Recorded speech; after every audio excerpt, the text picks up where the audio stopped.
one-run ball game with Tyler Duncan at third, and Luis Bernardo is the man coming, or pardon me, it's Dennis DeBannon coming up with Luis Bernardo on deck. Coming in, I'm not sure. Yep, that is Adam Marra, number 32. He'll be the pitcher of record now. All three Marra brothers into the ball game for the second night in a row.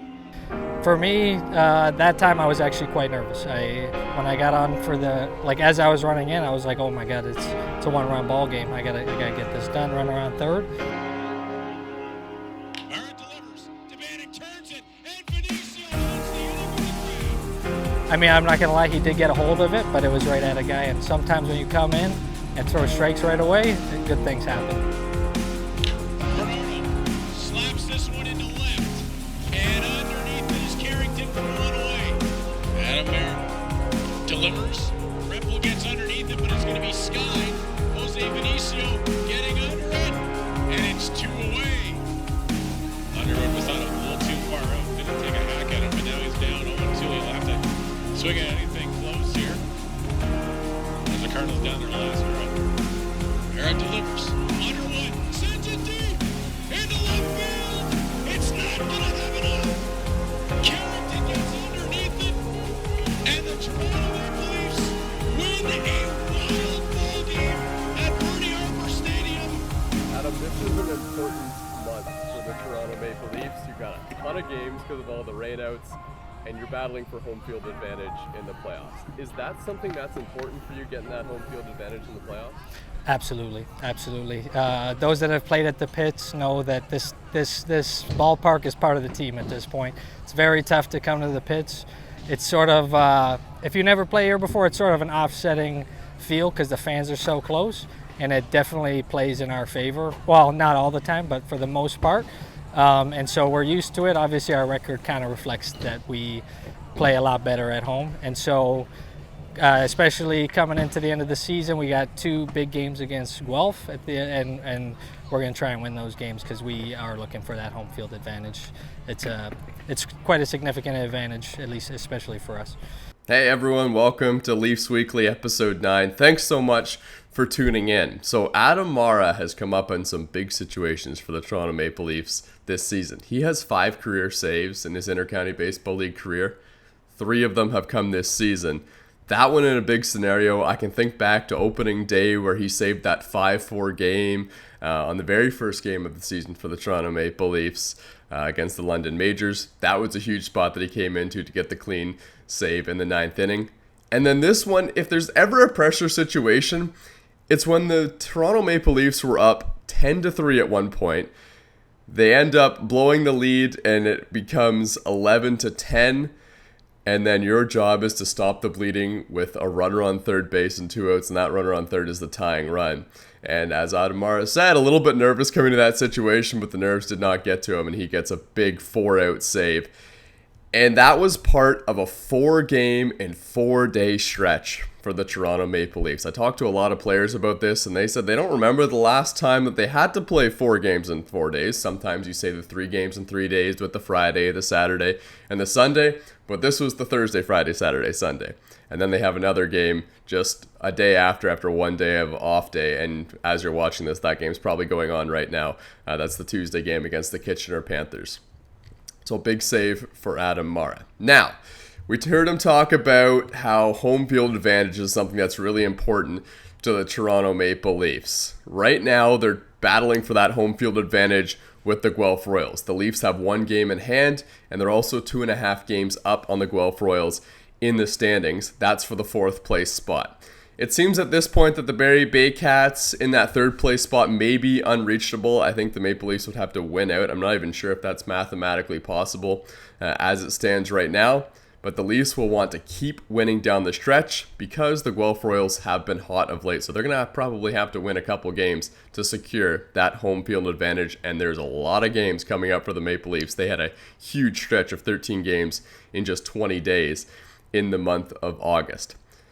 That last game of the 4-4, after the Maple Leafs had lost 2 of their first 3 in that 4-game stretch, was against the Brantford Red Sox. They would need a big showing to come away with a successful 2-2 over that 4-game stretch. Jose Venezia doesn't seem to care much about what pitch he gets. This time it's a breaking ball. He hits it pretty well. This one's deep towards center field, and it is gone. 3-run home run for Jose Venezia as he just clears the wall. Wilson off the bench is coming over to play first. Down the line again, and that one's a fair ball from John Solazzo. 1 run is in to score. Salazzo hits one in the air, high and deep. Is it going to stay fair? Yes, it is. A home run. John Salazzo is now tied for the IBL lead in home runs with 14.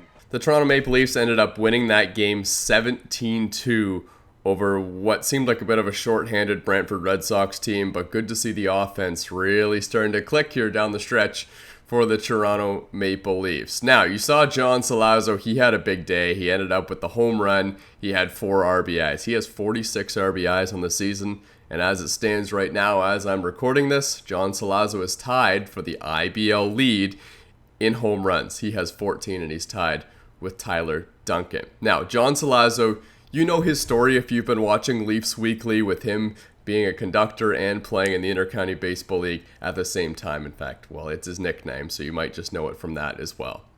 But we had a team of students: Chris Lazar, Thomas Sherratt, Jacob White, Spencer Kloss, and Shaylin Winters went a little more in-depth on the story of John Salazzo, and I had an opportunity to talk to Chris Lazar of the Inside Intercounty podcast, as well as his experience pitching in the Intercounty Baseball Leagues for both the Hamilton Cardinals and the Welland Jackfish last year. Here's my conversation about the documentary that's coming out very soon called John Salazzo, The Conductor. Here's Chris Lazar. Just off the top, I want to get, what are your impressions of being able to, get up close and personal with John Salazzo, and what did you learn about this IBL legend? Yeah, it was an interesting process. First of all, I want to say thank you to John for agreeing to do this. He was a great sport about it the entire time.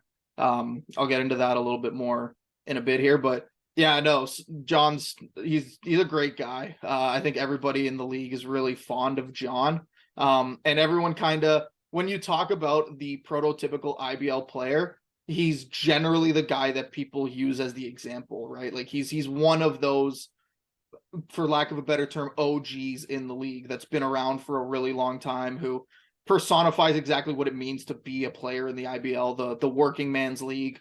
And John is the epitome of that, right? Working at CN Rail after games, having to leave midway through games sometimes, being on the phone in the 7th inning with his boss to see if he can hang out for a bit longer. Like all of these things, he's the prototypical guy, right? He's the perfect subject for something like this, where we're trying to showcase not just the story of John Solazzo, but also kind of using him as a bit of an example to what IBL players deal with on a daily basis to play at such a high level. And yeah, in terms of John, it was really interesting. He's a friendly giant. We'll put it that way. He's a very large man, but he's one of the nicest dudes that I've ever come across.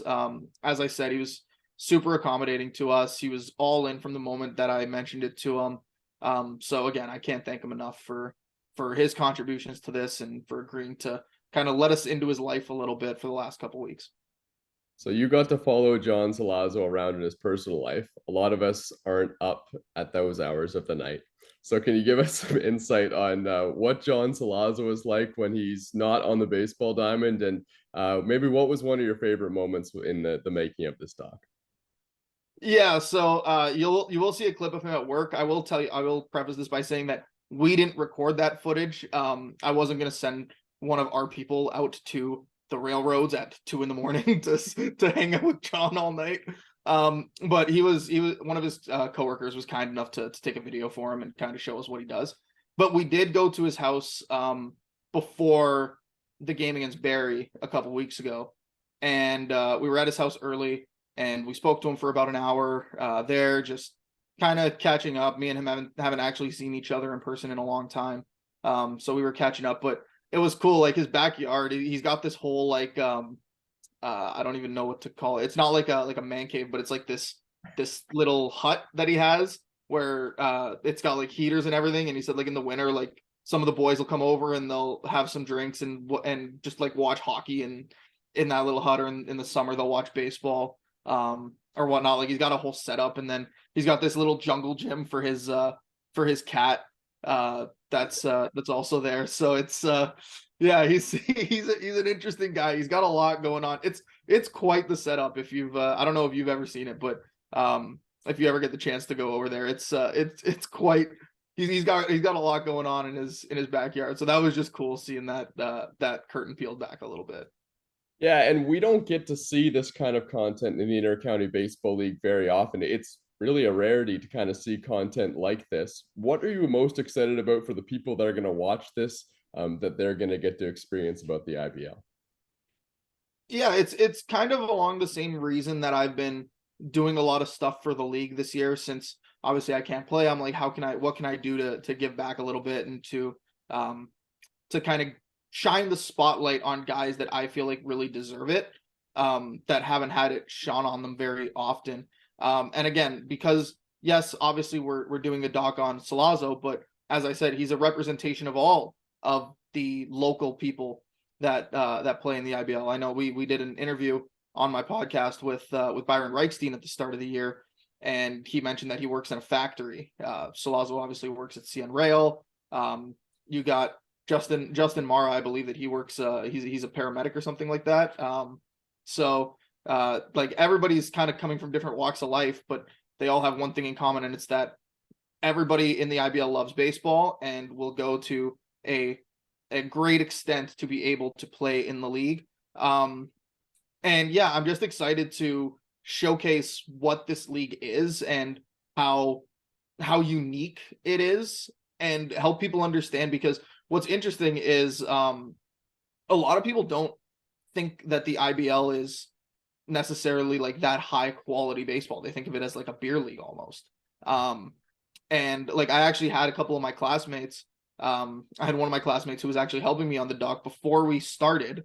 He thought this was a beer league, and he's like, oh, like we're gonna go and watch his like beer league game or whatever. I was like, no, there's gonna be like hundreds of people here watching this game. And like, the guy that's pitching here, he pitched in AA for the Cubs. That catcher, he got drafted by the Cubs. Like, all these guys have played at such a high level, and it was really eye-opening experience for them too. So I just want people to realize that from both sides, right? The people that don't think it's as great baseball, to see that no, like, it's really high quality baseball, even if it's just working men. And then also the people that think of it as a professional league, who get to see the other side of it, the side of it where this isn't John Solazzo's full-time gig. This isn't what he does to pay the bills, so to speak. This is secondary to him, but that doesn't mean that he doesn't care about it, right? Obviously, John's very, very passionate about baseball, as we all are in the league. So I'm just excited to showcase kind of all of those different angles, and yeah, peel back the curtain a little bit. And yeah, just do something that, as you said, just doesn't really get done in this league very often. It's a pretty neat experience. Yeah, if you think the Intercounty Baseball League's a beer league, just go check Baseball Reference. Chris, we can't wait to watch this doc. It comes out on August 18th on the Toronto Maple Leafs YouTube channel, and thanks so much for chatting with me. Thanks, Thomas. Appreciate it. Yeah, so thanks to Chris Lazar for chatting with me about this cool documentary. I've had a little bit of a sneak peek at what this documentary is going to look like, and I'm excited for everyone to be able to watch it this Friday. It looks like there's some really good insight into it, and it's not only a great representation of John Salazo, but it's a good representation of the Intercounty Baseball League, and there are a lot of really cool stories, which I think is what Chris Lazar and his team were trying to get across from the Intercounty Baseball League. Well, this is probably the last regular season episode of Leafs Weekly, so thanks for everyone who tuned in during the regular season, and we'll be right back with this show in the playoffs, so we'll see you then. Thanks for watching.